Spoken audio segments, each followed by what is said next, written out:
ನಮಸ್ಕಾರ ಸ್ನೇಹಿತರೆ, ಎಲ್ಲರೂ ಕೂಡ ನಮ್ಮ ಚಾನಲ್ಗೆ ಸ್ವಾಗತ ಸುಸ್ವಾಗತ. ಆಲ್ರೆಡಿ ನೀವು ತಮ್ಮನೇಲಲ್ಲಿ ನೋಡಿರೋ ಹಾಗೆ ನಾನು ಇವತ್ತೊಂದು ಶಾರ್ಟ್ ಟೈಮಲ್ಲಿ ಆಲ್ ಇನ್ ಒನ್ ರೆಸಿಪಿಯನ್ನು ತೊಗೊಂಡು ಬಂದಿದ್ದೀನಿ. ಸೊ ಇದನ್ನು ಎಲ್ಲದಕ್ಕೂ ಒಂದನ್ನು ಬಳಸ್ಬೋದು. ಇದಕ್ಕೆ ಬೇಕಾಗಿರೋಂಥ ಸಾಮಗ್ರಿಗಳನ್ನ ನಾನು ಎಲ್ಲನೂ ರೆಡಿ ಮಾಡಿ ಇಟ್ಕೊಂಡಿದ್ದೀನಿ. ಬನ್ನಿ ನೋಡೋಣ ಒಂದೊಂದಾಗಿ. ಸೊ ಇದನ್ನು ನಾನು ಹಸಿ ಕೊಬ್ಬರಿಯನ್ನು ಸ್ವಲ್ಪ ಕಟ್ ಮಾಡಿ ಇಟ್ಕೊಂಡಿದ್ದೀನಿ, ಮತ್ತು ಒಂದು ದೊಡ್ಡದು ಟೊಮೆಟೊವನ್ನು ಕೂಡ ಕಟ್ ಮಾಡಿ ಇಟ್ಕೊಂಡಿದ್ದೀನಿ, ಮತ್ತು ಒಂದು ಎರಡು ಚಿಕ್ಕ ಈರುಳ್ಳಿಯನ್ನು ತೊಗೊಂಡಿದ್ದೀನಿ. ಹಾಗೆಯೇ ಸ್ವಲ್ಪ ಕೊತ್ತಂಬರಿ, ಹಸಿ ಶುಂಠಿ ಮತ್ತು ಬೆಳ್ಳುಳ್ಳಿಯನ್ನು ರೆಡಿ ಮಾಡಿ ಇಟ್ಕೊಂಡಿದ್ದೀನಿ. ಅದ್ರ ಜೊತೆಗೇ ಸ್ವಲ್ಪ ಸ್ಪೈಸಸ್ ತೊಗೊಂಡಿದ್ದೀನಿ. 3 ಕಾಳುಮೆಣಸು, ಲವಂಗ, ಏಲಕ್ಕಿ, ಒಂದು ಸ್ವಲ್ಪ ಚಕ್ಕಿ ತೊಗೊಂಡಿದ್ದೀನಿ. ನಂತರದಲ್ಲಿ ಇದು ತೊಗರಿಬೇಳೆ.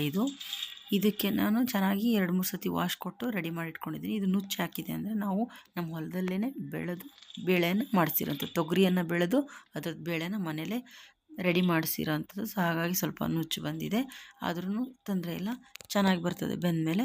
ಈ ಬೇಳೆಗೆ ನಾನೇನು ಮಾಡ್ತೀನಿ, ಸ್ವಲ್ಪ ತರಕಾರಿಗಳನ್ನ ಹಾಕಬೇಕು ಅಂದ್ಕೊಂಡಿದ್ದೀನಿ. ಯಾಕಂದರೆ ಆಲ್ ಇನ್ ಒನ್ ರೆಸಿಪಿ ಅಲ್ವಾ. ಸೊ ಅದಕ್ಕಾಗಿ ಇಲ್ಲಿ ಕ್ಯಾರೆಟನ್ನು ಸ್ವಲ್ಪ ಕಟ್ ಮಾಡಿ ಇಟ್ಕೊಂಡಿದ್ದೀನಿ, ಅದ್ರ ಜೊತೆಗೆ ಆಲೂಗೆಡ್ಡೆಯನ್ನು ಕಟ್ ಮಾಡಿ ಇಟ್ಕೊಂಡಿದ್ದೀನಿ, ಮತ್ತು ಒಂದು ಟೊಮೆಟೊ ಕೂಡ ಕಟ್ ಮಾಡಿ ಇಟ್ಕೊಂಡಿದ್ದು ರುಬ್ಬಕ್ಕೂ ಇಟ್ಕೊಂಡಿದ್ದೀನಿ, ಮತ್ತು ಬೇಯಿಸೋಕ್ಕೂ ಕೂಡ ಹಾಕ್ತಿದ್ದೀನಿ. ಅದ್ರ ಜೊತೆಗೆ ಸ್ವಲ್ಪ ಕರಿಬೇವನ್ನು ಕೂಡ ಎತ್ತಿಟ್ಕೊಂಡಿದ್ದೀನಿ, ಮತ್ತು ಸ್ವಲ್ಪ ಜೀರಿಗೆಯನ್ನು ಕೂಡ ನಾನು ಬೇಯೋದಕ್ಕೆ ಕುಕ್ಕರ್ನಲ್ಲೇ ಹಾಕ್ತೀನಿ. ಸೊ ಈ ಕುಕ್ಕರ್ಗೆ ಬೇಳೆಲ್ಲ ಹಾಕಿಟ್ಟಿದ್ವಲ್ಲ, ಅದಕ್ಕೇ ನಾವು ಹೆಚ್ಚಿರುವಂಥ ಎಲ್ಲ ತರಕಾರಿಗಳನ್ನ ಕುಕ್ಕರ್ಗೆ ಹಾಕ್ಬಿಟ್ಟು ಅದಕ್ಕೆ ಅಲ್ಲಿ ಹೆಚ್ಚಿಟ್ಕೊಂಡಿರೋಂಥ ಈ ಎಲ್ಲ ತರಕಾರಿಗಳ ಜೊತೆಗೆ ಸ್ವಲ್ಪ ಜೀರಿಗೆನೂ ಹಾಕ್ತೀನಿ, ಮತ್ತು ಸ್ವಲ್ಪ ಕರಿಬೇವು ಹಾಕ್ತೀನಿ.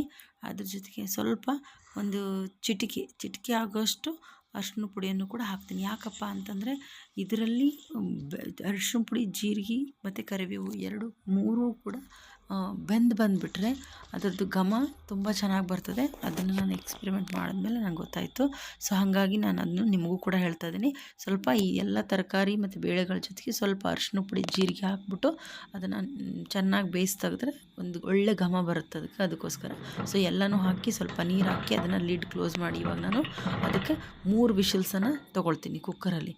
ಸೊ ಈ 3 ವಿಷಲ್ಸ್ ಆಗೋ ತನಕನೂ ನಾವು ನಮಗೆ ಇದಕ್ಕೆ ಬೇಕಾಗಿರುವಂಥ ಮಸಾಲೆಯನ್ನು ರೆಡಿ ಮಾಡ್ಕೊಳ್ಳೋಣ. ಸೊ ಆವಾಗಲೇ ರೆಡಿ ಮಾಡಿ ಇಟ್ಕೊಂಡಂಥ ಈ ಕೊಬ್ಬರಿ, ಮತ್ತು ಅದ್ರ ಜೊತೆಗೆ ಮತ್ತು ಟೊಮೆಟೊ ಜೊತೆಗೆ ಮತ್ತು ಇನ್ನೊಂದು ಈರುಳ್ಳಿ ಜೊತೆಗೆ ಅದ್ರ ಜೊತೆಗೆ ಹಸಿ ಶುಂಠಿ, ಬೆಳ್ಳುಳ್ಳಿ ಮತ್ತು ಕೊತ್ತಂಬರಿ, ಇವೆಲ್ಲವನ್ನುಗಳನ್ನ ಒಂದರಲ್ಲೇ ಹಾಕಿ ನಾವು ರುಬ್ಕೋಬೋದು. ಏನು ಸಪ್ರೇಟಾಗಿ ರುಬ್ಕೋಬೇಕಂತೇನಿಲ್ಲ. ಸೊ ಎಲ್ಲವನ್ನು ಒಂದರಲ್ಲೇ ಹಾಕಿ ಇಟ್ಕೊಳ್ಳೋಣ. ಇಲ್ಲಿ ಇನ್ನೊಂದು ಐಟಮನ್ನು ನಾನು ಮಿಸ್ ಮಾಡಿದ್ದೆ ರೆಡಿ ಮಾಡಿ ಇಟ್ಕೊಳ್ಳೋವಾಗ, ಅದು ಕೊಬ್ಬರಿ ಸ್ಪೈಸಸ್ಸನ್ನು ಅದರಲ್ಲೇ ಹಾಕ್ತಿದ್ದೀನಿ ನಾನು.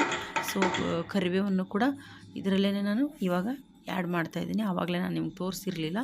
ಸೊ ಎಲ್ಲವನ್ನು ಹಾಕಿ ಅದನ್ನು ಚೆನ್ನಾಗಿ ನುಣ್ಣಗೆ ಆಗುವಂಗೆ ರುಬ್ಕೊಂಡು ತಗೊಳ್ಳೋಣ. ಸೊ ಈಗ ನಾವು ರುಬ್ಬಿ ರೆಡಿ ಮಾಡಿ ಇಟ್ಕೊಂಡ್ವಿ. ಈ ರುಬ್ಬಿದ್ದ ಮಸಾಲೆ ಜೊತೆಗೆ ಈಗ ಬೇಳೆ ಬೆಂದಿದೆಯಾ ಅಂತ ನೋಡ್ಕೊಳ್ಳೋಣ. ಎಲ್ಲವನ್ನು ಒಟ್ಟಿಗೆ ಇಟ್ಕೊಂಡು ನಂತರದಲ್ಲಿ ಒಗ್ಗರಣೆ ಕೊಟ್ಬಿಟ್ರೆ 5 ಮಿನಿಟ್ಸ್ ರೆಸಿಪಿ ರೆಡಿ ಆಗುತ್ತೆ. ಸೊ ಇವಾಗ ಕುಕ್ಕರ್ನ ಓಪನ್ ಮಾಡಿ ನೋಡೋಣ. ಇದರಲ್ಲಿ ನಾನು ಹಾಕಿದಂಥ ಎಲ್ಲ ತರಕಾರಿ ಚೆನ್ನಾಗಿ ಬೆಂದಿದೆ. ಇದನ್ನು ಯೂಶ್ವಲಿ ಸ್ಮ್ಯಾಶರ್ ತೊಗೊಂಡು ಎಲ್ಲರೂ ಪೂರ್ತಿಯಾಗಿ ಸ್ಮ್ಯಾಶ್ ಮಾಡ್ತಾರೆ. ನಾನು ಆ ಥರ ಮಾಡಲ್ಲ. ಸ್ಪೂನಲ್ಲಿ ಎಷ್ಟಾಗುತ್ತೋ ಅಷ್ಟನ್ನೇ ಮಾತ್ರ ನಾನು ಮಾಡೋದು. ಯಾಕಂತಂದರೆ ಅದು ಪೂರ್ತಿ ಸ್ಮ್ಯಾಶ್ ಮಾಡಿದರೆ ಹಿಟ್ಟಾಗ್ಬಿಡುತ್ತೆ, ಸಾಂಬಾರು ತಿನ್ನೋಕ್ಕೆ ಟೇಸ್ಟ್ ಆಗೋಲ್ಲ. ಆ ಕಾರಣಕ್ಕಾಗಿ ನಾನು ಸ್ಪೂನಲ್ಲೇ ಎಷ್ಟು ಸಾಧ್ಯ ಆಗುತ್ತೋ ಅಷ್ಟೇ ಮಾಡ್ಕೊತೀನಿ, ಹೋಳು ನಮಗೆ ತಿನ್ನಲಿಕ್ಕೆ ಸಿಗಲಿ ಅಂಥೇಳಿ. ಸೊ ಇವಾಗ ಒಂದು ಪಾತ್ರೆ ತೊಗೊಂಡು ಅದಕ್ಕೆ ನಾನು ಒಂದು 4-5 ಸ್ಪೂನ್ ಆಗೋಷ್ಟು ಎಣ್ಣೆ ಹಾಕ್ಕೊಂಡು ಅದಕ್ಕೆ ಸ್ವಲ್ಪ ಸಾಸಿವೆ ಹಾಕ್ಕೊಂಡಿದ್ದೀನಿ. ನಾನು ಖಾರವನ್ನು ಎಲ್ಲೂ ಆ್ಯಡ್ ಮಾಡಿಲ್ಲ, ರುಬ್ಬೋದ್ರಲ್ಲಾಗಲಿ ಬೇಯಿಸೋದ್ರಲ್ಲಾಗಲಿ. ಸೊ ಇಲ್ಲಿ ಎಣ್ಣೆಗೆ ಡೈರೆಕ್ಟ್ ನಾನು ಖಾರ ಹಾಕ್ತೀನಿ, ಚೆನ್ನಾಗಿ ಕಲರ್ ಬರಲಿ ಅಂತ. ಸೊ ಖಾರ ಹಾಕಿದ ತಕ್ಷಣವೇ ರುಬ್ಕೊಂಡಿರೋ ಮಸಾಲೆನ ನಾನು ಅದಕ್ಕೆ ಹಾಕ್ತೀನಿ. ನನ್ನ ಮಗಳು ಪ್ರತಿ ಸತಿ ಯಾವ ಅಡುಗೆ ಮಾಡೋವಾಗಲೂ ಕೂಡ ಬಂದ್ಬಿಟ್ಟು ನಾನು ಮಾಡ್ತೀನಿ ಮಾಡ್ತಿರ್ತಾಳೆ. ಸೊ ಈಗ ಅವಳು ಮಾಡ್ತಿದ್ದಾಳೆ ನನ್ನ ಜೊತೆಗೆ ಕುತ್ಕೊಂಡು. ಆಯಿಲಲ್ಲಿ ಆ ರುಬ್ಬಿರುವಂಥ ಮಸಾಲೆ ಚೆನ್ನಾಗಿ ಬೇಯೋ ತನಕ ನಾವು ಕೈ ಆಡಿಸ್ಕೊಂಡು ಬೇಯಿಸ್ಕೋಬೇಕು. ಯಾಕಂತಂದರೆ ಈ ಟೊಮೆಟೊ ಮತ್ತು ಈರುಳ್ಳಿ ಎಲ್ಲವನ್ನು ನಾನು ಹಸಿಯಾಗಿ ರುಬ್ಕೊಂಡಿದ್ದೀನಿ, ಯಾವುದನ್ನು ನಾನು ಹುರಿದು ತೆಗೆದು ರುಬ್ಬಿಲ್ಲ. ಸೊ ಹಾಗಾಗಿ ಹಸಿಯಾಗಿ ರುಬ್ಬಿರೋದಕ್ಕೆ ಆಯಿಲಲ್ಲೇ ಚೆನ್ನಾಗಿ ಅದನ್ನು ಫ್ರೈ ಮಾಡ್ಕೋಬೇಕು. ಮಸಾಲೆಯನ್ನು ರುಬ್ಬಿದ್ದನ್ನು ಅದು ಸ್ವಲ್ಪ ಕುದಿ ಬರೋ ತನಕ ಫ್ರೈ ಮಾಡ್ಕೋಬೇಕು. ಸ್ವಲ್ಪ ಖಾರ ಕಡಿಮೆ ಅನ್ನಿಸ್ತು ನನಗೆ, ಹಾಗಾಗಿ ಮತ್ತೆ ಒಂದು ಚಿಟಿಕೆ ಖಾರನ ಅದಕ್ಕೆ ಆ್ಯಡ್ ಮಾಡ್ಕೊತಿದ್ದೀನಿ.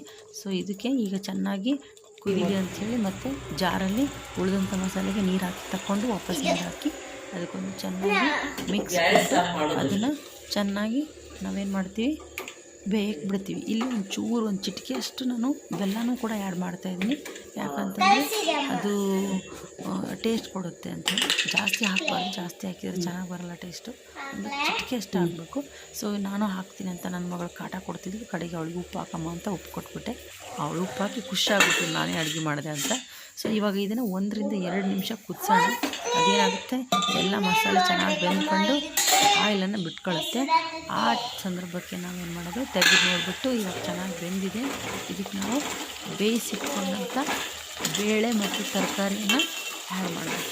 ಅದನ್ನು ಚೆನ್ನಾಗಿ ಬೇಳೆ ಮತ್ತು ತರಕಾರಿಯನ್ನು ಅದಕ್ಕೆ ಆ್ಯಡ್ ಮಾಡಿ ಫೈನಲಿ ಅದನ್ನ ಒಂದು ಮಿಕ್ಸ್ ಕೊಟ್ಟರೆ ಅದಕ್ಕೆ 1-2 ನಿಮಿಷದಲ್ಲಿ ಮತ್ತೊಂದು ಸತಿ ಅದನ್ನು ಕುದಿಸ್ಕೊಂಡ್ಬಿಟ್ರೆ finally all in one sambar ನಮ್ಗೆ ರೆಡಿ ಆಗುತ್ತೆ. ಇದನ್ನು ನಾವು ಇಡ್ಲಿ, ದೋಸೆ ಮತ್ತು ಅನ್ನ, ಚಪಾತಿ, ರೊಟ್ಟಿ ಯಾವುದಕ್ಕಾದ್ರೂ ಬಳಸ್ಕೊಬೋದು. ಕನ್ಸಿಸ್ಟೆನ್ಸಿ ಏನಿದೆ ನಮ್ಗೆ ಬೇಕಾದಂಗೆ ನಾವು ಮಾಡ್ಕೋಬೋದು.